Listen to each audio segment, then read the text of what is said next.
Pemerintah terus berupaya untuk mengurangi polusi udara. Saat ini kita pantau bagaimana dan apa kebijakan-kebijakan yang akan dibuat.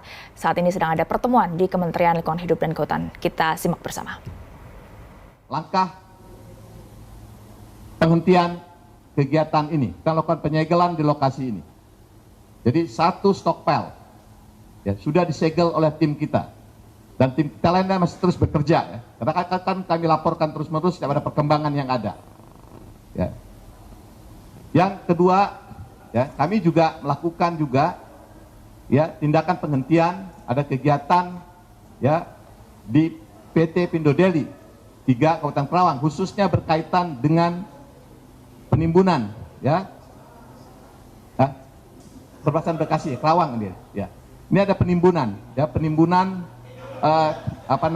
limbah-limbah yang kami melihat karena cukup luas, kalau ada angin dia akan terbang ya, akan menimbulkan pencemaran debu ya, karena kan jadi persoalan saat ini yang menjadi concern publik itu adalah partikel PM 2,5-nya ya. Kenapa orang semuanya concern gitu, karena tentu nanti punya dampak-dampak ya ke lingkungan maupun kesehatan masyarakat. Jadi kami fokus ada pada kegiatan-kegiatan yang berpotensi menimbulkan pencemaran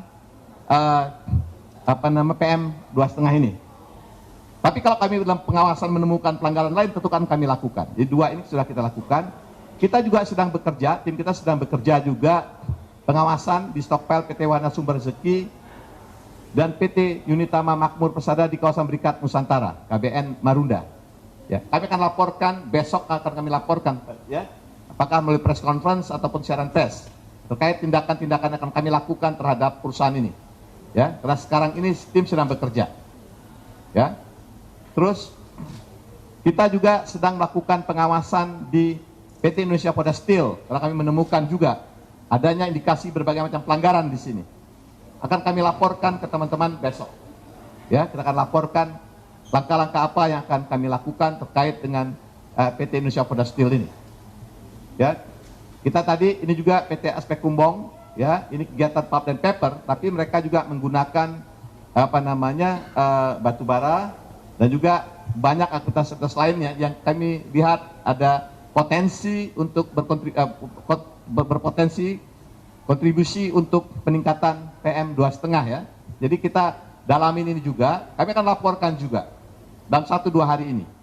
Ya, kami harus melaporkan ini ke teman-teman. Kenapa? Karena kami diminta oleh Bu Menteri, untuk menjelaskan seluruh perkembangan daripada Satgas ini kepada publik. Dan kami harapkan juga ya teman-teman media. Itu dia pernyataan dari Dirjen Gakum KLHK terkait dengan langkah-langkah yang diambil pemerintah pusat untuk mengendalikan pencemaran udara.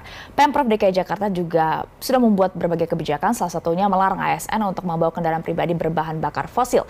Bagaimana implementasinya? Kita tanyakan kepada jurnalis BUniverse ada Said Masyur dan juga juru kamera Tommy Pribadi. Saya selamat sore, kalau dari pantauan Anda, apakah betul hari ini sudah tidak ada ASN yang menggunakan kendaraan pribadi?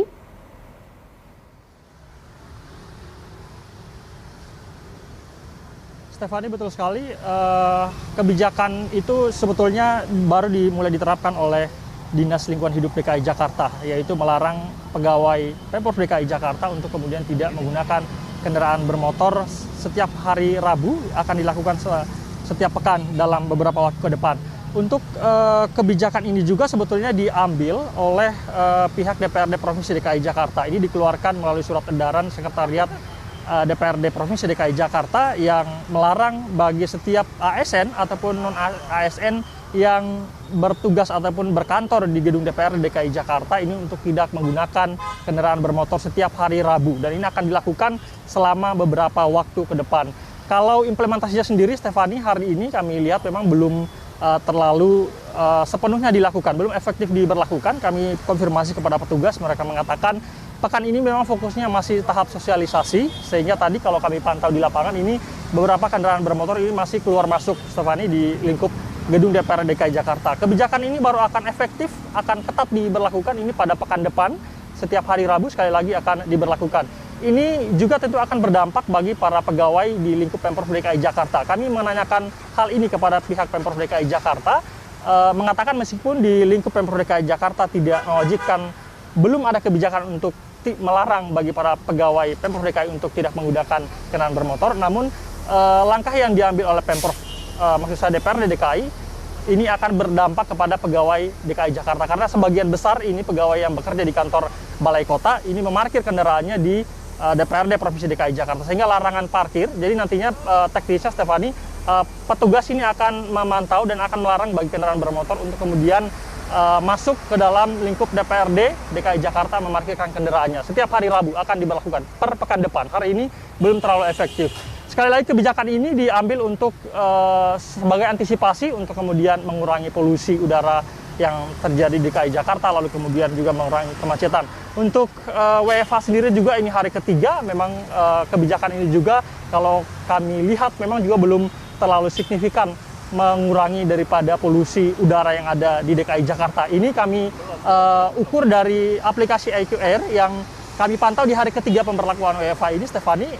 Tadi pada update pukul 3, IQ Air ini menunjukkan indeks kualitas udara ini sampai di angka 170-an. Ini menempatkan Jakarta sebagai kota dengan kualitas udara terburuk di dunia, di peringkat pertama. Jadi sekali lagi kebijakan ini terus diambil oleh pemerintah untuk kemudian mengurangi daripada polusi udara yang memang sampai dengan hari ketiga bahkan kebijakan ini belum signifikan memberikan dampak terhadap polusi udara yang buruk di Jakarta. Stefani.